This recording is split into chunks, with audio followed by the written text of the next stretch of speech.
Hey guys, it's Dell. So this game has been on my mind since I first saw the trailer. I pre-ordered, tried out the demo.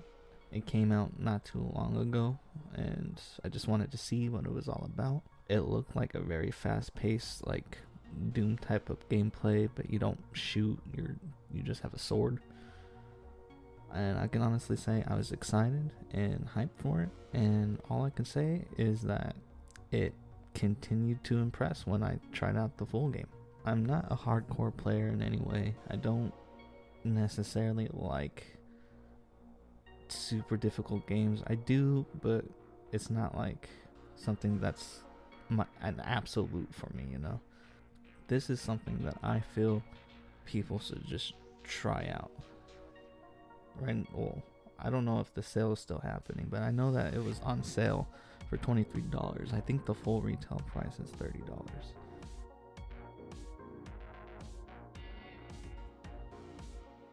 So the graphics are actually amazing.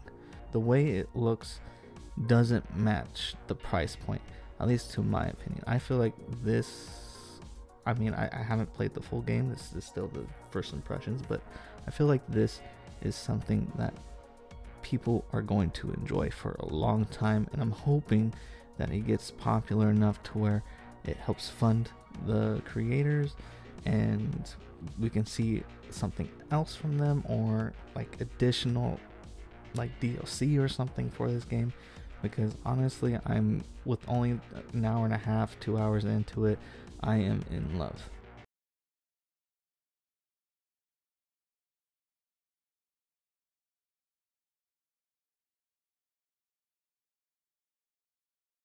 See the detail that they put into every level of the game, from lighting to shadows to, you know, if you just stand there and you let the rain hit you, or if you go to somewhere where it's a little bit foggy, or if you go into the corner and you look at like one of the posters, you're gonna see a lot of detail and see a lot of love put into the game, which is something that I absolutely adore and care about when it comes to a game that I'm going to be playing over and over again. The one thing I will say for those who have a hard time with motion blur is that the motion blur isn't bad. I won't say that. The motion blur is okay. It doesn't necessarily tick any boxes for being the best motion blur, but in terms of how it looks in the cinematic way that it feels, it does work. However, for myself personally, I don't tend to like motion blur. I do get some sort of motion sickness if I'm looking at it for too long, so I ended up turning it off. Thankfully, you know, they have different like levels of motion blur, so it's not just on or off, but there's like a high setting, a medium setting, a low setting, and then just completely off. But yeah, that is the only thing that I really felt like kind of, when you first start the game, you can just notice it right away.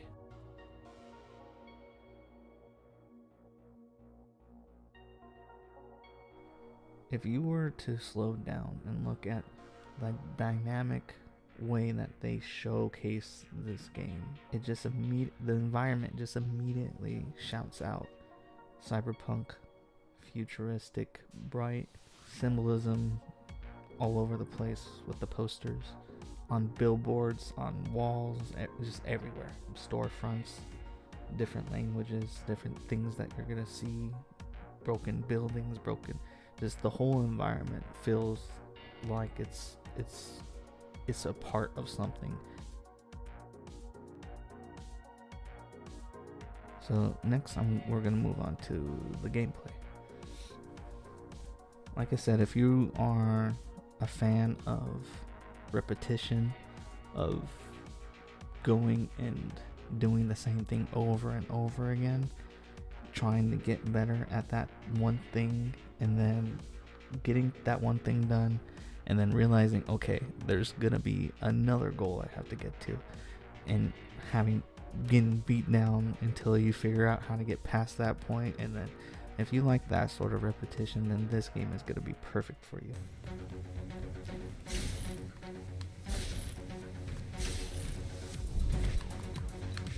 No! Oh my gosh.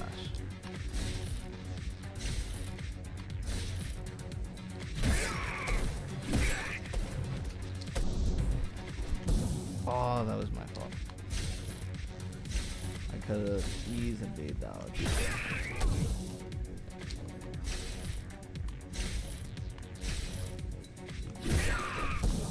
Really? Okay. I need to...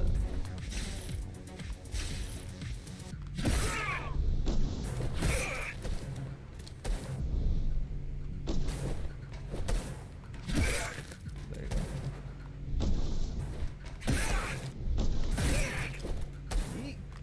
Oh! Okay. When it comes to gameplay, it's fast. It's very, very fast. You are constantly having to think of where you're going to move next, learning patterns of who is doing what, who's shooting at you, where you have to go, how I'm supposed to slide. Things around you are usually climbable. You just look to the side and see a wall, and you're okay, I'm going to go onto the wall right here. I'm going to slide down, I'm going to go over to the left, go over to the right. I'm going to try to avoid either getting shot or hit or whatever's coming at you.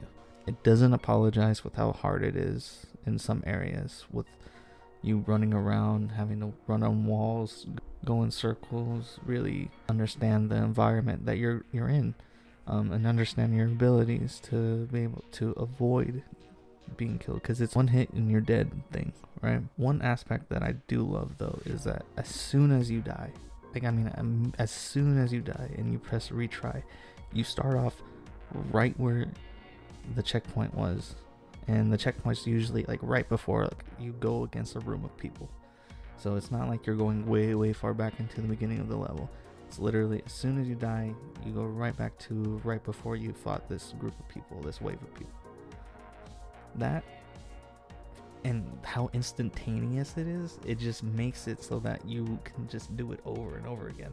There's no hassle of having to wait. There's no I think I've only seen 2 loading screens the whole time I've been playing this game.